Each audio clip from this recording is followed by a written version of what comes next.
noite, amigos, tudo bem? Hoje nós vamos conversar um pouco sobre as perguntas 132 e 133 do livro dos Espíritos, que está no capítulo 2 do segundo livro, Encarnação dos Espíritos, cujo tema do estudo de hoje é Objetivos da Encarnação. Por que estamos aqui? Por que encarnamos? Por que precisamos passar por essas provas? Vamos refletir um pouco. Kardec começa perguntando para os espíritos: qual o objetivo da encarnação dos espíritos? E eles começam respondendo: Deus lhes impõe a encarnação com o fim de fazê-los chegar à perfeição. Nós sabemos que nós nascemos o quê? Simples e ignorantes, ou seja, sem saber, sem conhecer as coisas. Mas sabemos que vamos ser espíritos o quê? Perfeitos, lá na frente. E vamos chegar a essa perfeição. Então, Deus coloca a encarnação dos espíritos como uma forma de nós atingirmos essa perfeição. Aí perguntariam: mas não poderia ter feito Deus, todo mundo já perfeito? Sim, poderia. Mas nós vamos ver aqui, na continuação dessa resposta, o porquê Deus preferiu que fosse através da encarnação. Continuam os espíritos. Para uns, a encarnação é expiação, para outros, missão. Só abrindo um parênteses, o que os espíritos aqui chamam de expiação, nós podemos entender como prova, porque é uma diferença entre provas e expiação. Nós sabemos que nós estamos num mundo de provas e expiações. Tá? Essas provas são situações, tá, que nós precisamos passar para evoluir. Enquanto a expiação seria um resgate, tá, de erros cometidos no passado. E aí nós vamos entender que o conceito de expiação nessa resposta não é esse, é um conceito de prova. Vamos ver por quê. Mas, para alcançarem essa perfeição a que todo espírito precisa chegar, tem que sofrer todas as vicissitudes da existência corporal. Nisto é que consiste a expiação. Ou seja, para nós atingirmos a perfeição, nós precisamos passar por todos os problemas que nos advêm de uma existência corporal. Então, isso é que cria a expiação. Isso é que cria os tormentos. Por quê? Quando estamos encarnados na matéria, nós temos o véu do esquecimento. Ou seja, nós não nos lembramos do que fizemos, do que fomos. Nós trazemos na nossa consciência que nós já vivemos outras vezes. Então, muitas vezes, certos problemas que nós estamos passando, muitos deles pedidos por nós, tá?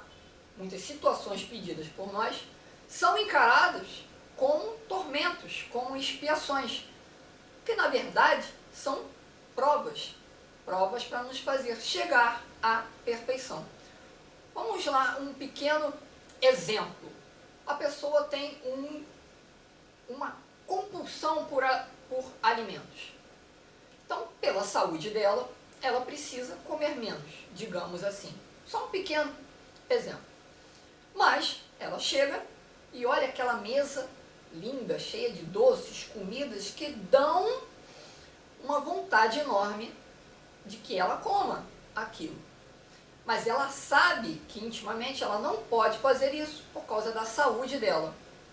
Ela não vai considerar isso uma expiação, ela não vai considerar isso uma tortura, estar vendo o que ela quer comer, mas não pode.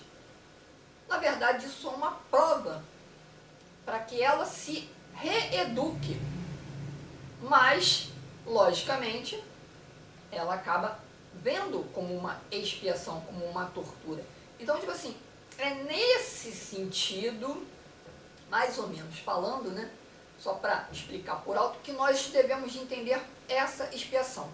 São provas, simplesmente provas, que nos ajudam a chegar à perfeição, lógico. Vamos lá, continuando. A encarnação tem ainda outra finalidade, ou seja, não é só isso. A de pôr o espírito em condições de cumprir a sua parte na obra da criação. Então, veja bem, Deus é tão misericordioso, justo e bom, criou todo esse universo, mas Ele quer que nós também colaboremos nessa construção. Tanto é que André Luiz nos traz que nós somos o quê? Co-criadores junto a Jesus, junto a Deus. Nós também temos a nossa parte, a nossa missão na criação, porque cada um ajuda o outro. É da lei de amor, como nós vamos ver. Então, a encarnação nos coloca aptos, tá, a realizarmos essas tarefas. Por isso que eu falei que é prova. Nós aprendemos no colégio a teoria. Vamos botar a teoria matemática, a teoria científica, o português. Mas nós precisamos ser testados para ver se nós realmente aprendemos e o que nos falta aprender. Então, são essas provas que nós estamos passando aqui. Estamos aptos a auxiliar na criação divina? Sim. Para executá-la é que em cada mundo, ele, ou seja, o espírito, toma um instrumento em harmonia com a matéria essencial deste mundo, a fim de nele cumprir, daquele ponto de vista, as ordens de Deus. Ou seja, em cada mundo que nós habitamos, encarnamos, porque existe a pluralidade das existências, tá? Nós pegamos um mundo conforme seja necessário a nossa atual situação. Nós que sabemos que estamos em um mundo de provas e expiações, indo para um mundo de regeneração, nós compreendemos que o nosso corpo ainda é muito material. O nosso corpo ainda é muito grosseiro. Ele tampa, por assim dizer, tá, todas as nossas potencialidades de espírito. Nós ainda vamos precisar evoluir muito para termos corpos, né, mais sutis. Mas, em todos os períodos, seja em qual mundo nós estejamos encarnados, a gente vê que este corpo é o principal para nós podermos aí trabalharmos e aprendermos. E continua ele. É dessa forma que, concorrendo para a obra geral, ele próprio se adianta. Ou seja, é dessa forma que nós, ajudando uns aos outros, fazendo as nossas provas, nós vamos concorrendo pela harmonia geral do conjunto e vamos nos aperfeiçoando. Vamos tendo um melhor conhecimento das leis divinas. Aí, pergunta Kardec na pergunta 133. Os espíritos que desde o princípio seguiram o caminho do bem têm necessidade da encarnação?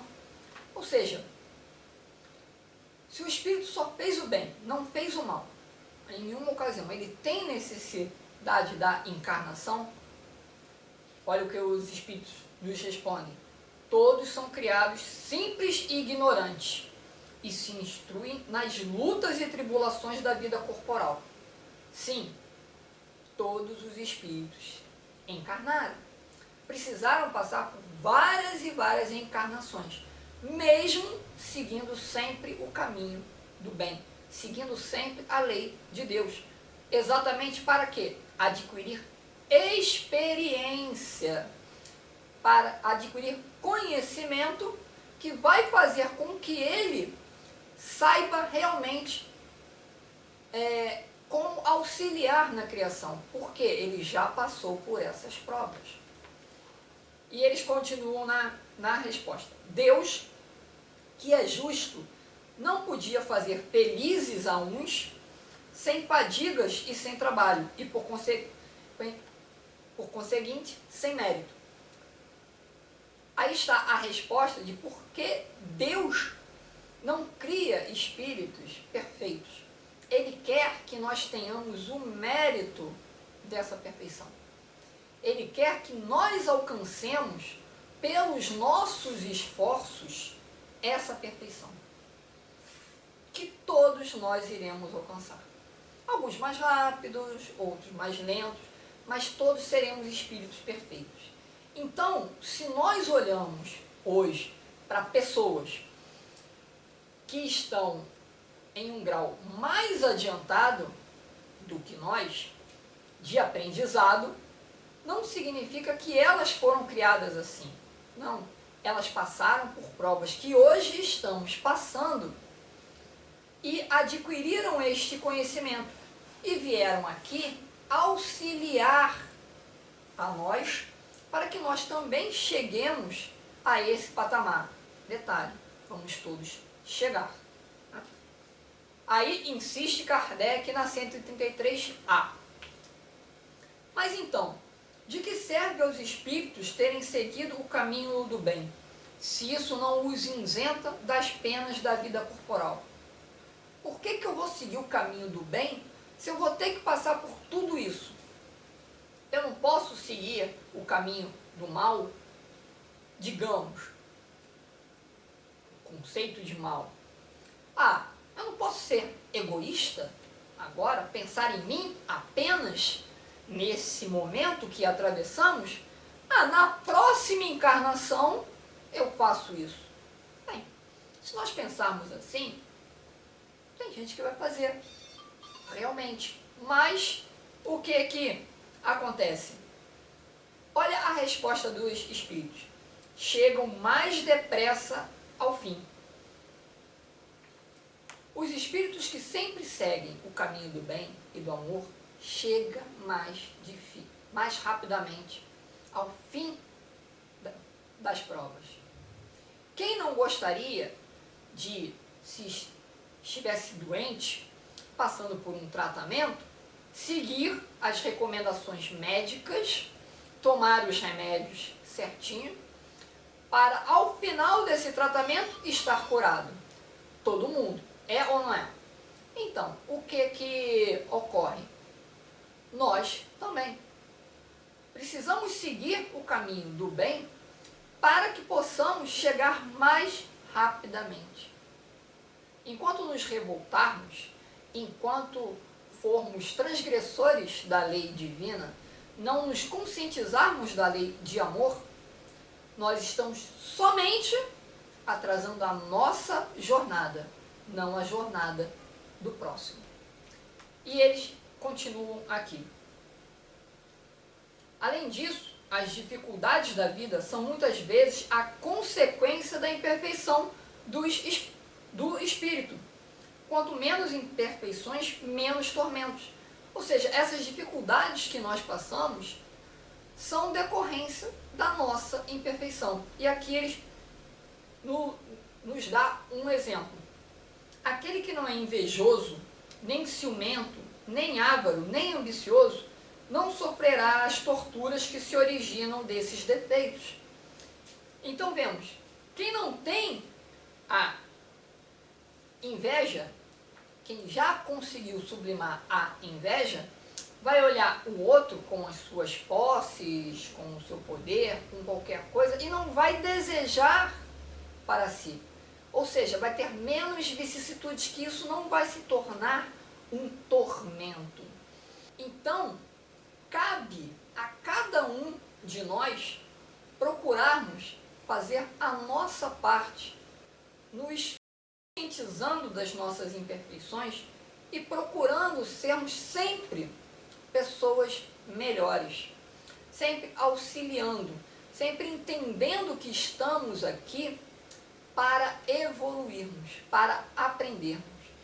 E trazendo para o contexto dos dias atuais, tá? Do agora, a gente se pergunta, o que nós precisamos aprender com a situação em que vivemos? Cada um de nós vai precisar aprender alguma coisa. Isso é de foro íntimo. Mas não estamos passando por este momento como uma punição.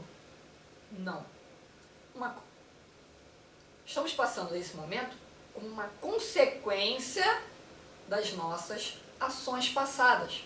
Consequências, elas, muitas das vezes, equivocadas, que, segundo a lei de ação e reação, nos levou a esse clímax. Ótimo.